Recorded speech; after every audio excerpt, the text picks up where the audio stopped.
السلام علیکم، میرا نام ہے جاوید اور آپ کو میں پر اسرار اور ہرر سٹوری نریٹ کرتا ہوں۔ تو اگر آپ کو ہرر سٹوریاں اور دیگر ڈراؤنی کہانیاں پر اسرار کہانیاں پسند ہیں تو ہمارے چینل کو سبسکرائب کریں اور ہمارے ساتھ جڑے رہیں۔ اگر آپ کو ٹرک ہائی وے سٹوریز جیسی کہانیاں پسند ہیں تو ہمارے جو یوٹیوب ہے اس کو سبسکرائب کریں۔ تو آج میں آپ کے لیے لایا ہوں ایک ایسی کہانی جس کا نام ہے سنسان راستہ۔ تو کہانی سننے سے پہلے اپنے آس پاس آیت الکرسی پڑھ لیں، کیونکہ سنا ہے جب بھی ان مخلوقات کا ذکر ہوتا ہے تو یہ مخلوقات بہت انٹرسٹ کے ساتھ آپ کے قریب آ جاتی ہے۔ تو آپ تو ہو سکے اپنے ارد گرد آیت الکرسی پڑھ لیں۔ تو یہ کہانی کی طرف چلتے ہیں۔ قسط نمبر 1۔ آفس میں آج کافی کام تھا۔ آدھی رات گزر گئی، سردیوں کے دن، راستہ سنسان۔ یہی سوچتا ہوا سیڑھیوں سے نیچے اتر رہا تھا کہ اچانک سے آواز آئی، ذرا ٹہلنا۔ میں تو ڈر ہی گیا، ابھی کچھ دن ہی ہوئے تھے آفس جوائن کیے ہوئے۔ چوکیدار کی آواز تھی۔ میں نے کہا، جی فرمائیے۔ چوکیدار نے گھورتے ہوئے پوچھا، کون ہو تم؟ اس کی آنکھوں میں عجیب سا ڈر اور وحشت تھی۔ میرا نام کبیر ہے، اور اپنا کارڈ دکھاتے ہوئے بولا، مجھے آفس میں آئے ابھی کچھ دن ہی ہوئے تھے۔ وہ سر سے پاؤں تک گھور کر چلا گیا۔ مجھے بھی تو کچھ نہیں پتا تھا، نہ ان لوگوں کے بارے میں اور نہ ہی اس شہر کے بارے میں۔ ابا کی سرکاری ملازمت کی وجہ سے ابھی کچھ ہی عرصہ ہوا تھا یہاں شفٹ ہوئے۔ ہیئر بائک کی کک ماری اور گھر کی طرف چل نکلا۔ راستہ کیا تھا، کیسا لگ رہا تھا جیسے قبرستان سے گزر رہا ہو۔ چھوٹا سا شہر، لوگ تو جیسے رات کی چاندنی سے مانوس ہی نہیں۔ گھر پہنچا تو امی پریشان نظروں سے بولی، حیرت تھی اتنی دیر لگا دی، امی آفس کے کام میں دیر ہو جاتی، اب پریشان نہ ہوا کیا کرے۔ صبح ہوئی تو ابا نے کہا، ریلوے میں نوکری آئی ہے، تم اپلائی کر دینا۔ ابا سرکاری نوکری کہاں اتنی آسانی سے ملتی ہے، کوئی فائدہ نہیں ہوگا۔ ابا بولے، میں نے بڑی صاحب سے بات کی ہے، کچھ نہ کچھ ہو جائے گا۔ یہ کہتے ہوئے وہ آفس کے لیے نکل گئے۔ آج میں آفس سے اپنے وقت پر فری ہو گیا تھا۔ دیکھا کہ ایک خوبصورت سی گاڑی جس میں ایک خوش شکل نوجوان ہلکی سی داڑھی والا گاڑی سے نیچے اترا۔ معلوم کرنے پر پتہ چلا کہ ہمارے پاس کا بیٹا ہے، ہمارے جو کمپنی کا باس ہے اس کا بیٹا ہے۔ یہ ایک فیکٹری تھی جہاں لڑکے لڑکیاں دونوں ہی نوکریاں کرتے تھے۔ قصبے کے لڑکیاں زیادہ تر پیکنگ وغیرہ کرتے تھے۔ آفس سے نکلتے وقت میری نظر پر اسی گاڑی کی طرف پڑی، جو پھر ایک عجیب نظر سے دیکھ رہا تھا، لیکن میں نے زیادہ دھیان نہیں دیا اور گھر آ گیا۔ صبح آفس گیا تو پتہ لگا کچھ ورکر کی شفٹ نائٹ کی ہو گئی ہے، جیسے میرا نام بھی تھا۔ میں تو بہت مایوس ہو گیا، ایک تو راستہ اتنا خوفناک اور پھر فیکٹری کے آس پاس کوئی آبادی بھی نہیں تھی، لیکن کیا کرتا، نوکری بھی نہیں چھوڑ سکتا تھا۔ ابا کی تنخواہ اتنی نہیں تھی کہ سارا گھر چلا سکے۔ چھوٹے بہن کی پڑھائی کا خرچہ اور پھر شادی کی فکر، مجبوری کے آگے بے بس۔ ابا نے تو کہا کہ نوکری چھوڑ دو، پر مجھے مناسب نہیں لگا۔ گھر کی حالات سامنے تھے، پہلی بڑی مشکل سے کوئی نوکری ملی تھی، اس لیے چھوڑنا مناسب نہیں سمجھا۔ اب وہی صدیوں کے دن، اندھیری رات، سنسان راستہ، میں اپنے راستے پر گامزن تھا۔ دور تک کوئی گاڑی نہیں، کوئی بندہ نہیں، ایسا لگتا تھا کہ یہ سڑک صرف میرے لیے بنائی گئی ہو۔ بائک پارک کی تو سامنے سی گاڑی کو جس کا نام شامی تھا کھڑا تھا۔ دل تو کیا کہ آج اس سے پوچھیے کہ مجھے اس طرح کیوں دیکھتے ہو، پر وہ ہوت ہی بول پڑا، باؤ جی کون سے راستے سے آتے ہو؟ یہ سوال بالکل عجیب تھا میرے لیے۔ میں تھوڑا ڈر گیا اور وہی راستہ بتایا جہاں سے آتا تھا۔ اس نے ڈرتے ہوئے کہا باؤ جی وہاں سے مت آیا کرو، اور یہ کہہ کر چلا گیا۔ بہرحال میں واپس میں آ گیا تو میرا کلیگ راہیل جو مجھ سے پہلے ہی آ گیا تھا دکھ دیکھتے ہوئے بولا آ جا کبیر تیرے لیے چائے رکھی ہے پی لے۔ راہیل مجھ سے کافی دیر پہلے کا یہاں نوکری کرتا تھا، اس لیے اس کے لیے رات ہو یا دن ہو کوئی مسئلہ نہیں تھا۔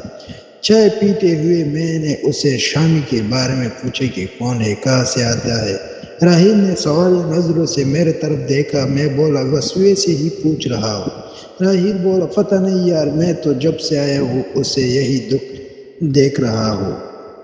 کیوں اس کا کوئی گھر بار نہیں ہے؟ شاید نہیں، کیونکہ میں نے اس کو کبھی گھر جاتے ہی نہیں دیکھا۔ یہی رہتا تھا، یہی سوتا تھا۔ پر تم کیوں پوچھ رہے ہو؟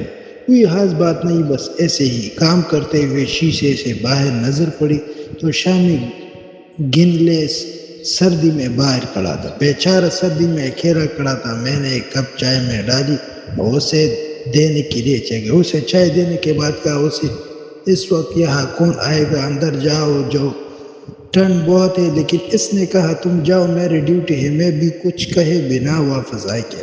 ڈیوٹی ختم ہونے کے بعد میں گھر کو روانہ ہونے لگا تو پیچھے سے آواز آئی باؤجی اس رات سے مت جانا۔ میں تو جیسے اپنے حوث میں نہیں تھا، لیکن وہ یہ کہہ کر نشے کی طرح چلا گیا۔ مجھے سمجھ نہیں آئی کہ وہ مجھے منع کیوں کرتا ہے، کیونکہ یہی راستہ میرے گھر کے تھوڑا قریب پڑتا ہے۔ باقی کچھ کچی آبادی سے جانا بہت مشکل اور لمبا ہوتا تھا۔ میں بغیر کسی وقت کے راستے پر نکل گیا۔ گھر پہنچا تو ابا اپنے آفس کے لیے تیار ہو رہے تھے۔ مجھے آتا دیکھ کر تھوڑا پریشان ہوئے، پر میں نے ہنستے ہوئے سلام کیا تاکہ انہیں محسوس نہ ہو میری پریشانی۔ ابا اکثر ہمارے ساتھ والے سلیم کے صاحب کے ساتھ آفس چلا جایا کرتے تھے، کیونکہ سلیم صاحب بھی وہی نوکری کرتے تھے۔ اگلے دن چھٹی تھی تو رات آج گھر ہی تھا۔ محلے میں چند گھر تھے جو سبھی ایک دوسرے کو جانتے تھے۔ آدھی رات گزری تو کسی کے رونے کی آواز آئی۔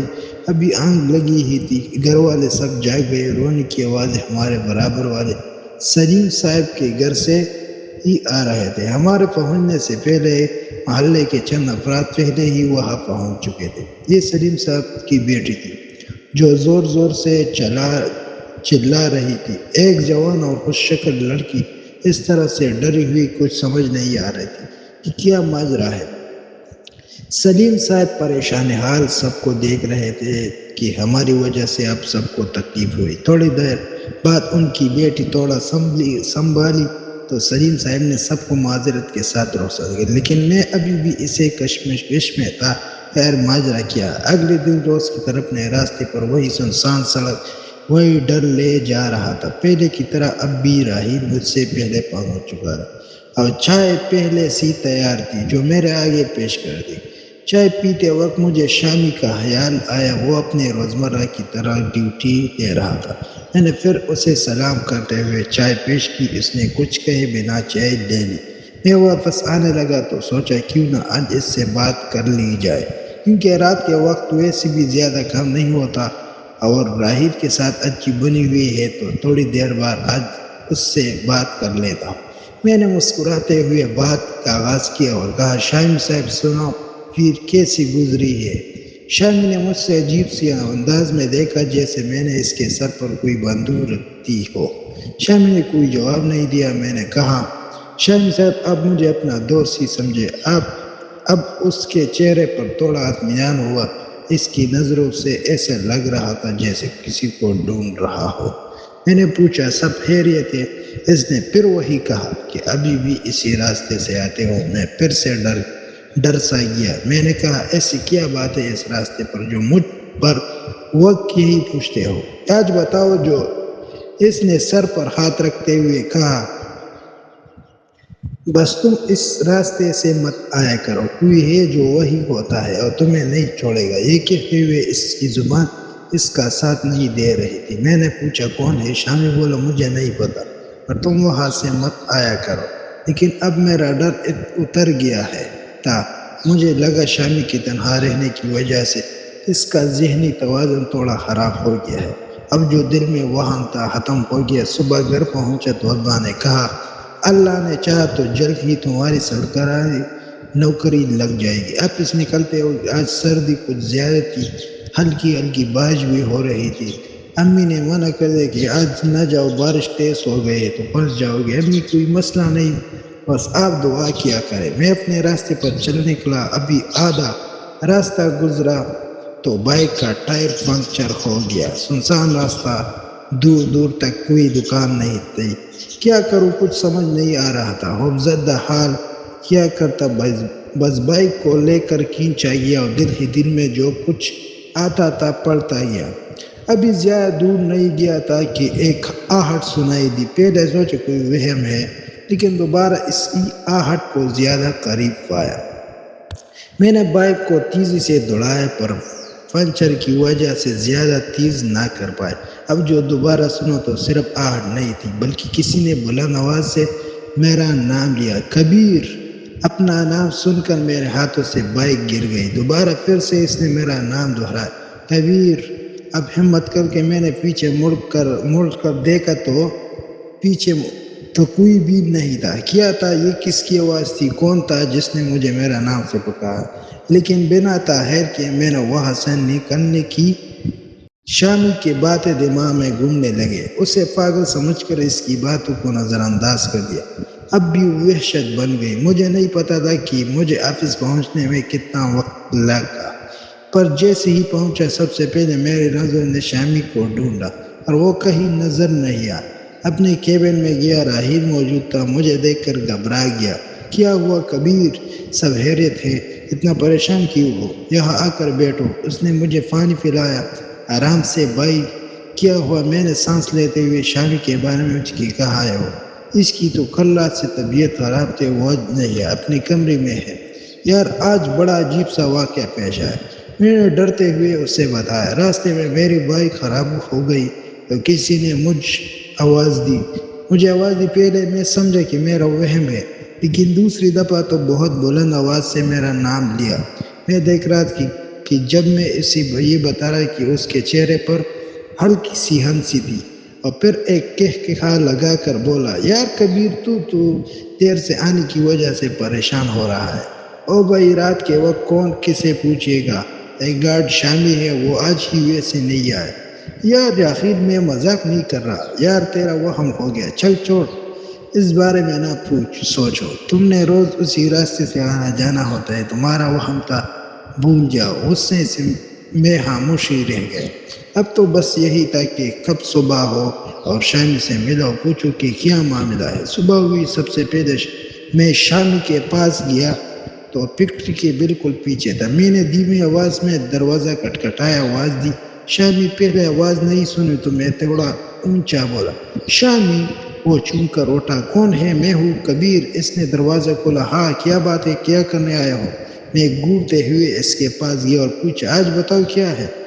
اس راستے پر کیوں منع کرتے ہو مجھے؟ شامی ڈرتے ہوئے بولا، میری طبیعت نہیں ہے ٹھیک، میں کچھ نہیں بتا سکتا، مجھے نہیں پتا آپ کیا بات کر رہے ہو۔ مجھے غصہ تو بہت آیا کہ پہلے مجھے منع کرتا رہا، اب مجھے بتا نہیں رہا، اور اس کی طبیعت خراب ہونے کی وجہ سے چپ رہا۔ صبح ہو گئی تھی، لیکن میں پھر بھی ڈر رہا تھا، اس لیے گھر کچے راستے سے ہی گیا۔ گھر پہنچا تو ابا پہلے ہی دفتر کے لیے جا چکے تھے۔ کسی سے بات کے بغیر اپنے کمرے میں جا کر لیٹ گیا، لیکن خوف ختم ہونے کا نام نہیں لے رہا تھا۔ کانوں میں امی کی آواز سنائی۔ رات پھر سلیم صاحب کی بیٹی کی دورہ پڑا۔ امی شاید برابر والی ہمسائے سے بات کر رہی تھی، جو اکثر امی کے پاس آتی تھی۔ ہاں بہن، جب سے اس کی سہیلی مری ہے اس کی حالت اس طرح رہتی ہے، اللہ جانے کیا بات ہے۔ میں تو اپنی بچی کو اس گھر کے گھر نہیں بھیجتی، آپ بھی نہ بھیجا کرے۔ کون سہیلی؟ امی نے پوچھا۔ پتہ نہیں، اس کی کوئی سہیلی تھی۔ اچھا، میں چلتی ہوں، گھر میں بہت کام۔ اللہ اللہ کر آنکھیں لگی۔ اب کیا تھا، دفتر جانا تھا، پھر دل نہیں ہوا، اس لیے طبیعت خراب کو بہانہ کر کے چھٹی کر لی۔ سارا دن یہی خیال آتا رہا کہ نوکری چھوڑ دوں، راستہ بدلوں، گھر بتا دوں، کیا کروں۔ گھر کے حالات میرے سامنے تھے۔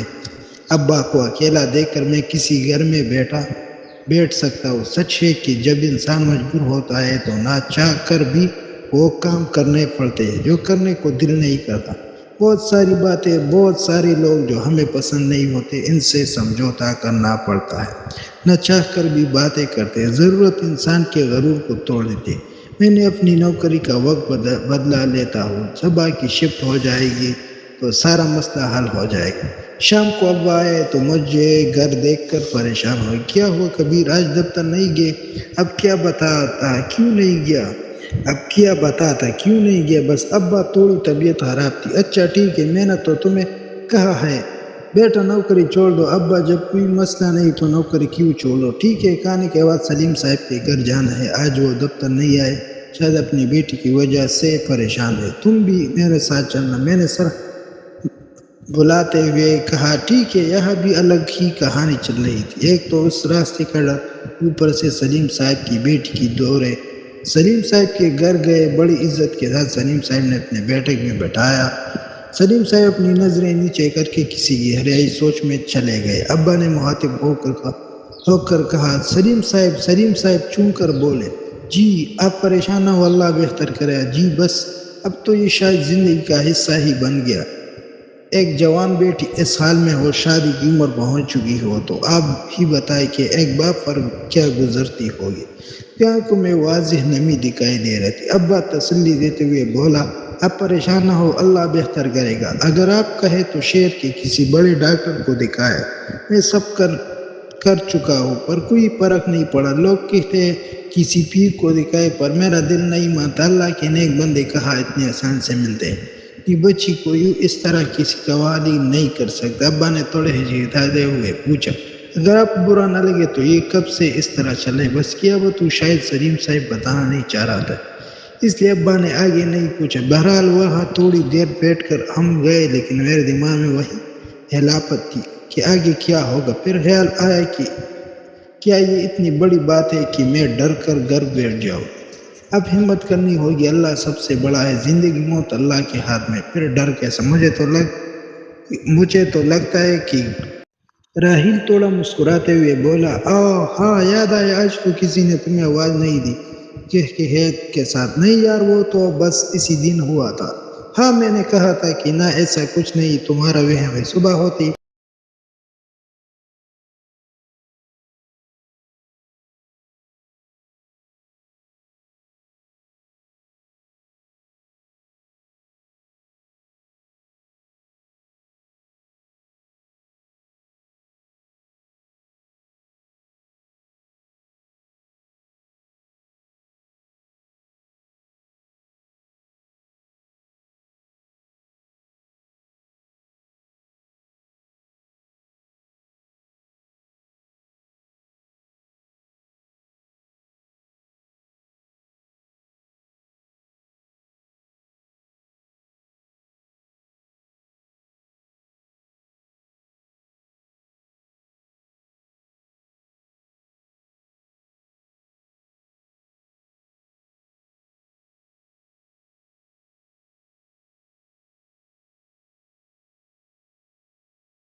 ویلا شام سے ملنا تھا، لیکن پھر خیال آیا طبیعت کی وجہ سے پھر بہانہ کرے گا، اس لیے گھر کی طرف روانہ ہوا۔ میں بھی زیادہ دور نہیں گیا تھا، دیکھا کہ ایک لڑکی سیاہ کپڑوں میں اکیلی جا رہی ہے۔ بائک پر تھا تو زیادہ دھیان نہیں دے پایا۔ عجیب سی بات تھی، یہاں تو دور دور تک کوئی گھر نہیں تھا، پر یہ اکیلی کہاں جا رہی تھی؟ خیر میں زیادہ الجھنا نہیں چاہا تھا۔ گھر پہنچنے پر ابا زور کی معمول کی طرف دفتر کے لیے نکل پڑے۔ ناشتہ کرتے ہوئے امی نے بتایا، محلے کی کچھ عورتوں نے مل کر کمیٹی ڈالنی ہے، میں نے بھی حصہ ڈال دیا ہے، تمہاری تنخواہ سے نکال دیا کروں گی۔ اچھا امی ٹھیک ہے۔ میرے دماغ میں ابھی تک وہ بات تھی جو میں نے اپنی کو کرتے ہوئے سنی تھی، کیا سلیم صاحب کی بیٹی کا ماجرا کیا ہے؟ اس کی دوست کے ساتھ میں نے اپنی امی سے پوچھ ہی لیا۔ امی، یہ شہناز سلیم صاحب کی بیٹی کا نام کی سہیلی کون ہے؟ کیا نام تھا؟ امی نے حیرانگی کے ساتھ پوچھا۔ کون؟ اس دن جو آپ بات کر رہے تھے کسی سے، وہ کسی سہیلی کا نام رہے تھے۔ کیا مسئلہ ہے؟ پتہ نہیں، تم کیوں پوچھ رہے ہو؟ اب تم جاؤ اور سو جاؤ۔ اگلی رات کو دفتر پہنچا تو سامنے شامی کو دیکھا، بائک کو سائڈ پر لگا کر سب سے پہلے اس کے پاس گیا اور وہ مجھے دیکھ کر آگے طرف بڑھ گیا۔ غصہ تو بہت آیا کہ پاگل ہے کیا، پہلے مجھے منع کرتا رہا تھا، اب جب میں خود جانا چاہ رہا ہوں مجھ سے بھاگ رہا ہے۔ بنا بات کے اپنے کمرے میں گیا پر آج راحیل نہیں آئے۔ کچھ دیر گزری تو باہر نظر پڑی تو شامی نہیں تھے، شاید اس کی طبیعت ابھی بھی ٹھیک نہیں تھی، اس لیے واپس کمرے میں چلا گیا ہوگا۔ ڈر انسان کے اندر تب تک ہی رہتا ہے جب تک وہ ڈر کا سامنا نہ کرے۔ ہماری زندگی میں روز اس طرح کے واقعات نہیں ہوتے، اس لیے ہم چھوٹی سی بات پر ڈر جاتے ہیں، کیونکہ اللہ تو قرآن میں کہتا ہے کہ میں نے انسان کو اشرف المخلوقات پیدا کیا۔ یہ انسان کا اندر ڈر ہے جسے دیکھو وہ ہمیشہ ڈرا رہتا ہے۔ صبح ہوتی میں نے منشی کے پاس گیا اور جا کر اپنی شفٹ تبدیل کرنے کی درخواست کی۔ منشی بولا ابھی تم آئے ہو کچھ ہی دن تو کوئی ہوئے ہیں، تو آپ یہ مہینہ پورا کرو، اگلے مہینے دیکھیں گے۔ اگلے مہینے میں ابھی 21 دن باقی تھے۔ بہرحال فکر کی سنگت تو اب ڈر تو تھا، پر فسٹ نہیں ہونے۔ تھوڑا دور ہی گیا تو اسی لڑکی کو دوبارہ دیکھا جو کالے کپڑے میں تھے۔ پہلے تو لگا شاید کوئی اور ہو، لیکن نہیں، یہ تو وہی لڑکی، ایسا لگ رہا تھا کسی کا انتظار کر رہی ہو۔ میں نے بائک کو تھوڑا آہستہ کیا، مڑ کر پیچھے دیکھا تو میری طرف ہی دیکھ رہی تھی، شاید کوئی مدد کی ضرورت تھی۔ پہلے تو میں نے سوچا مجھے اپنے راستے ہی جانا چاہیے، پر خیال ہے اس طرح کی لڑکی کو نظر انداز نہیں کرنا چاہیے۔ بائک کو واپس مڑا، اس کی طرف مڑا، آہستہ سے جا کر سلام کیا۔ معاف کیجیے گا، آپ کو اکیلا دیکھا تو سوچا آپ کو کسی مدد کی ضرورت ہو۔ پورا لباس کالا، چہرے پر نقاب، آنکھیں بے حد خوبصورت، درمیانہ قد، اتنی حسین لڑکی اکیلی اس جگہ پر کہ وہ دھیمی آواز میں بولی ہاں ضرورت تو ہے، مجھے لگتا ہے آپ ہی میرے مدد کر سکتے ہیں۔ میں تو ہکا رہا کہ یہ کیا باتیں کر رہی ہے، جی بتائیے کیا مدد کر سکتے۔ ساتھ والی بستی میں میرا گھر ہے، لیکن جہاں تک مجھے پتا ہے یہاں پاس میں تو کوئی بستی نہیں، لگتا ہے تم یہاں نہیں آئے ہو۔ اس جنگل میں تھوڑا آگے جاؤ تو ساتھ ہی ہماری بستی، وہی رہتی ہو میں۔ آپ یہاں کیا کر رہی ہو؟ میں یہاں اپنے عزیز کے گھر آئی تھی، تمہاری فیکٹری کا تھوڑا پاس ہی ہے۔ میری فیکٹری آپ کو کیسے پتا؟ میں نے اکثر آپ کو وہاں دیکھا ہے، میں بہت اچھی طرح جانتی ہوں کہ اس جگہ کو۔ بتائے کیا مدد چاہے مجھ سے؟ میں وہاں سے ایک بکری کا بچہ لے کر آئی تھی، وہ پتہ نہیں کہاں چلا گیا ہے، میں اسی کو ڈھونڈ رہی تھی۔ کیا آپ میری مدد کر دیں گے؟ ہاں ضرور۔ کس طرف گیا ہو؟ وہ ہاتھ کے اشارے سے بولی اس طرف۔ میں بائک سائڈ پر لگا کر اس طرف چل پڑا۔ بکری کا بچہ، عجیب بات ہے، اکیلی لڑکی اتنی دور آئے، کیسے ماں باپ ہے جو اس جنگل میں اکیلا بھیج دیتے ہیں؟ یہی سوچ کر کچھ دیر ڈھونڈا، پر بکری تو دور کوئی چڑیا بھی نظر نہیں آئی، تو سوچا بس اتنا کافی، واپس چلا۔ اب واپس آئے تو اپنی بائک کی جگہ پر وہ لڑکی غائب تھی۔ وہ لڑکی کہاں گئی؟ ابھی تو یہی تھی، شاید انتظار نہ کر سکی اور چلی گئی واپس، لیکن زیادہ دور نہیں جا سکتی، راستے میں دیکھ لوں گا۔ راستہ بالکل صاف تھا، میرے علاوہ کوئی نہیں تھا۔ آئر جا کہا سکتی، ابھی تو وہ راستہ آنا تھا۔ جیسے میں سنسان راستے کا نام دیتا، دل کی دھڑکن تیز تھی۔ آئر وہ گئی کہا، اتنی جلدی تو کہیں نہیں جا سکتی۔ یا اللہ خیر، یہ کیا دیکھ رہا ہوں میں؟